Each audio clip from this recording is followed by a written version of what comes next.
right, ladies and gentlemen, boys and girls, children of all ages, fellow Pandemonium travelers, and spreadsheeticus. This is Seattle Pandemonium Shutdown, day 171 by my count. And, you know, I've called this Pandemic Groundhog Day because you just wake up and it's just the same thing every day. It's just checking the numbers, seeing what's going down, seeing more chaos and pandemonium, and it's just terrible, and you want to just go back to sleep. But you're like me, you're essential personnel, so you have to like get dressed and go to work and keep doing the thing. So what happened overnight? My goodness, overnight we had 29-year-old Jacob Blake, if I'm getting my deets right, shot multiple times in ICU, possibly recovering. Shot in the back by Kenosha, Wisconsin. Not somewhere you would think is a hotbed for racial tensions, but apparently, here we are. If the details that I saw are correct, here's what happened. Allegedly, he had his children in the vehicle with him, saw an altercation happening between other people, got out of the car to intervene in the altercation. Subsequently, law enforcement showed up, ID'd him. He's wanted for some kind of sex assault on a minor or something, as well as maybe other crimes.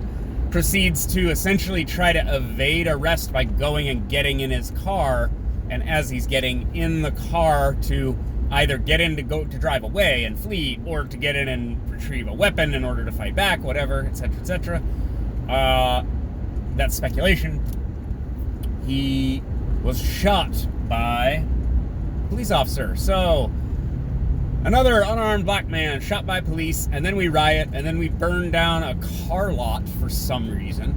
And that nearly burned down a church. I actually watched some guys on a live stream who were covering the rioting go and try to intervene and help keep the church from burning down, which was, you know, it's pretty solid on your guys' part. I don't know if they really helped. They pushed a bin of rainwater, like a rain catchment barrel, around between the building and the fire. So, you know, they're helping. Maybe people in the live stream chat were saying that they were calling, you know, fire department, right?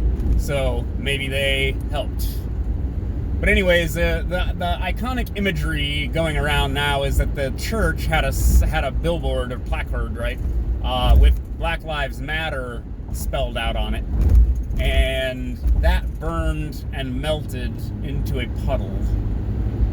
So, yeah, 2020, the image, I suppose. Again, Pandemic Groundhog Day. I've already said everything about this from my perspective in terms of, like, why these things happen, who's responsible, and why this will continue to happen. And I would like us to either change something or stop being surprised. Because, basically, again, the stats are more white people are killed by police than black people, but we don't riot when the police kill a white person. I mean, that's pretty much it. Now, does anything change after the black people riot? I don't know. I don't think so. I mean, we've been doing this since the 90s. I mean, well, longer than that. What I'm saying is the policing negative outcome riot is at least as old as I am. And yet we continue to do it, and we just repeat the cycle. We destroy a bunch of stuff, and then we rebuild, and then we try to pretend like everything's fine when it's apparently not fine. And then the problem is, if you say it will never be fine, then you are a racist, and you are essentially a separatist at that point.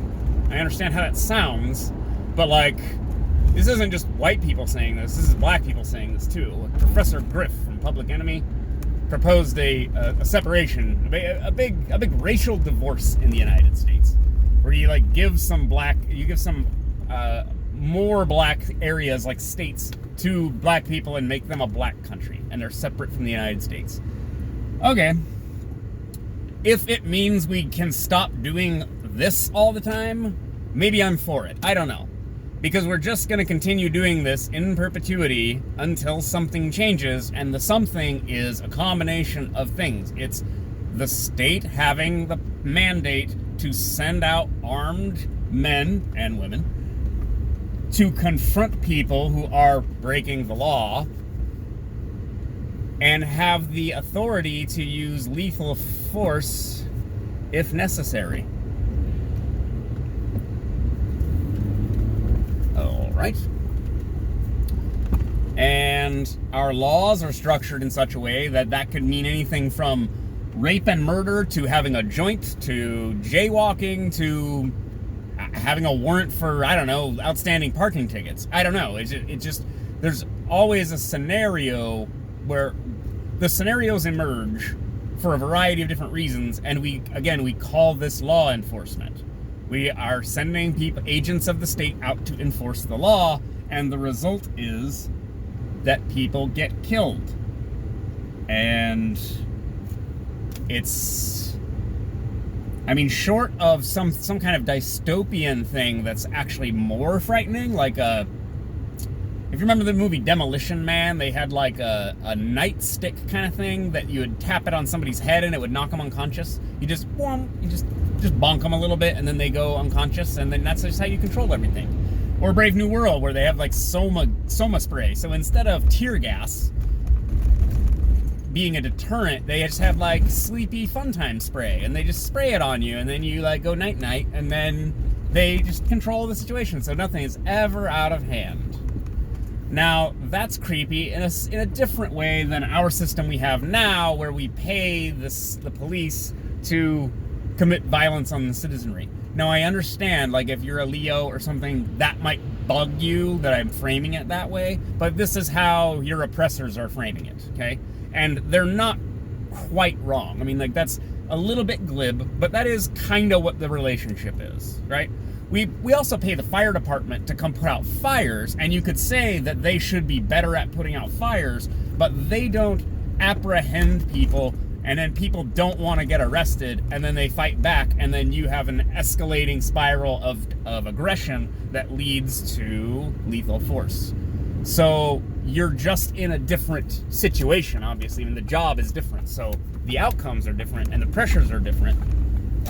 But we are paying law enforcement to basically have a monopoly on the use of force, and they dispense that authority on the population, sometimes with no redress of grievances when they do something wrong. And this is part of why everyone is so mad. Now, I said, when white people get killed by the police, we don't riot. But what we do, what white people do is riot when the police kill a black man. Which is ironic, I think.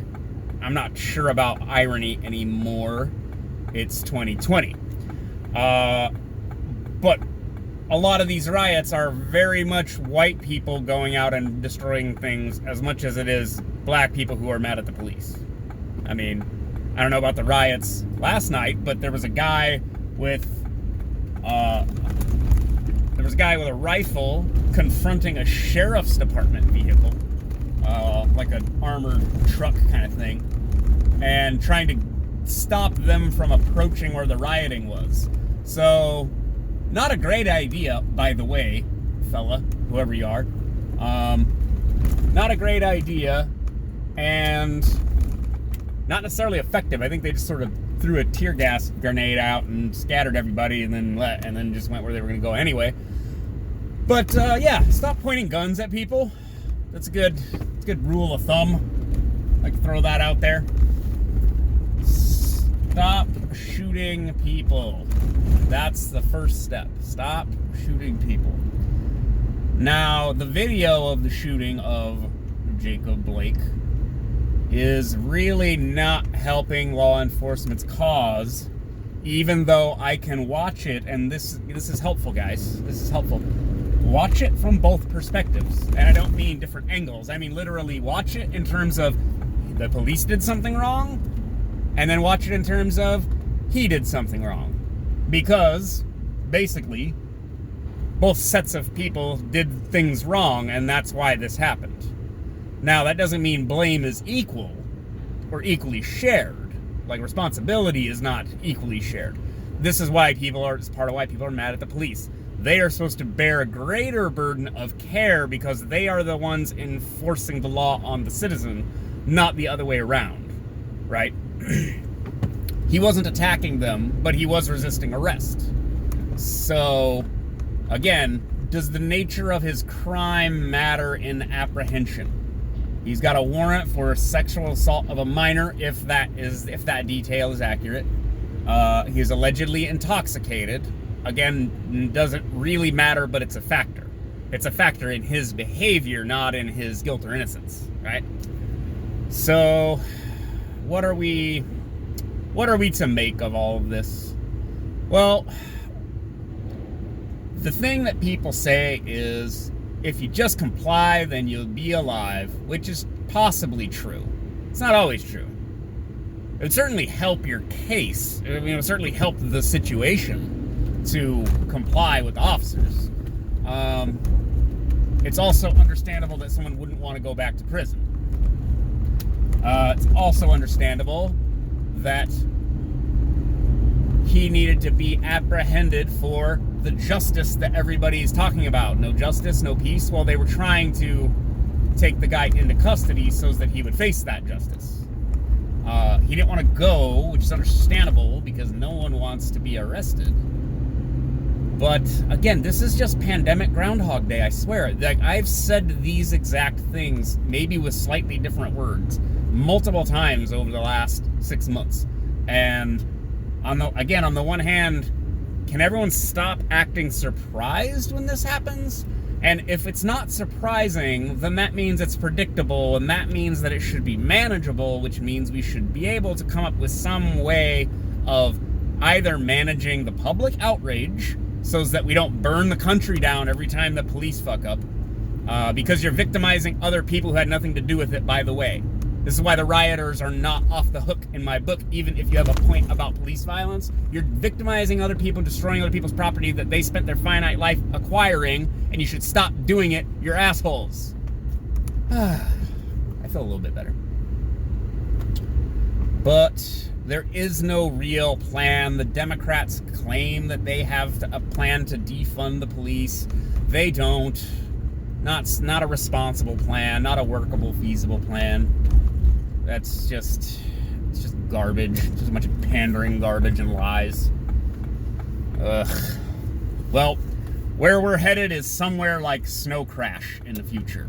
Read the book Snow Crash. I know I've said that before on this program. Alright, that's enough ranting and yelling from me for one day. I will talk to you guys later.